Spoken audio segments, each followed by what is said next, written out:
Hozirda xalqimizda bitta qo'rquv bor. Ba'zi bir qo'shtirnoq ichidagi o'zidan mutaxassis yasagan, ya'ni xirurglar endi o'rganayotgan jarrohlarga shart qo'yadi. O'rganasan deydi, senga odam olib kelib beramiz deydi. bitta savolim bor. Siz necha yildan beri xirurgsiz? Men 19 yildan beri xirurgman. 14-15 yoshdan tortib 65 yoshgacha bo'lgan. Ustozlarimizdan ko'rganmiz, qanday qilib bu amaliyotni qisqa muddatda erishish mumkin. Bugun sog'lig'ingizdan xabar olmasangiz, ertaga sizdan qasd oladi.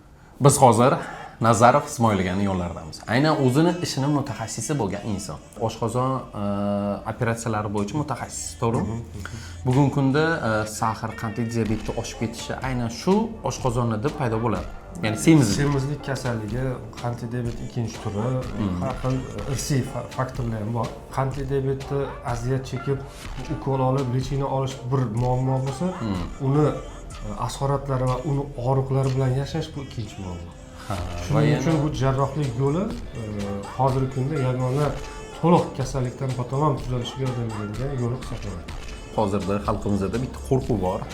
Ba'zi bir qo'shtirnoq ichidagi o'zidan mutaxassis yasagan, ya'ni xirurglar va operatsiyalardan keyin muvaffaqiyatsiz chiqqan insonlar ham bor. Bu narsaga nima deysiz? Hozirgi kunda hamma pul topishni xohlaydi. Pul topishda qaysi yo'nalishdan ko'proq pul kelsa, hamma o'sha yo'nalishga kiradi. Bu sohasi bo'lsin, bo'lmasin. Buni muammosi hozirgi kunda meditsinani tushunmagan odam shu yo'lga kirib turib, qanday pul topishni yodlab oladi, kerakli mutaxassislar bilan ishlaydi, malaka oshirib oladi, o'ziga yo'nalish ochib turib, u yo'nalish yurg'izadi. Bu yo'nalish yurg'izayotganda albatta jarrohlik kerak bo'ladi. Jarrohliklarga endi o'rganayotgan jarrohlarga shart qo'yadi. O'rganasan deydi, senga odam olib kelib beramiz deydi. Uni odamni kimdir shogirdi deydi, chet elda o'qib kelgan deydi, Amerika birortasini sertifikatini so'rasangiz, birorta narsasi yo'q bo'ladi. Tushundim. Buni poddelka ko'rsatib ya'ni soxta mutaxassislar. Endi samouchka desak bo'ladi, ya'ni tajriba qilib o'rganib oladiganlar. Bitta savolim bor. Siz necha yildan beri xirurgsiz? Men 19 yildan beri xirurgman. Va bugun kungacha necha mingta bemor operatsiya qildingiz? Aynan oshqozon operatsiyasi bo'yicha. Oshqozon operatsiyasi bo'yicha 5 mingdan oshiq.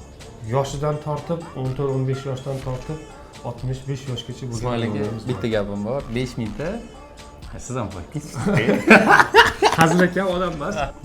Ya'ni yarim soat, 1 soatga qolmasdan sizlar o'sha oshqozon operatsiyasini o'tkazib bo'lasiz. Operatsiyani o'tkazib. Qanaqa qilib?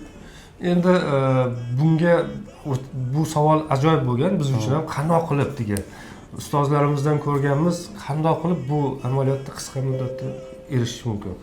Qo'limizda shu laparoskopik maloinvaziv jarrohlikka chet safarlarga chiqib, o'rganib, ustozlardan o'rganib, o'qib, oylab oilamizni tashlab bo'lsa ham o'qib kelganmiz. Opitdan kelib chiqqan holatda ustozlarimiz shu yarim soatda qilganda biz ham shu kunga kelib yarim soatda qilishga erishdik.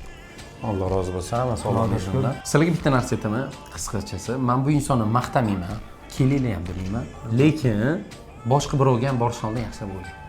Aynan har bir insonga kelarkansiz, u kim, qanaqa darajada va nimalar qilgan. Biron bir joyi kamsitamaymiz va biron bir joyi maqtamaymiz. Siz ko'zingizdan ko'rib, ishonib, hosil qilib, keyin shu ishga kirishing. Unutmang. Bugun sog'lig'ingizdan xabar olmasangiz, ertaga sizdan qasd oladi.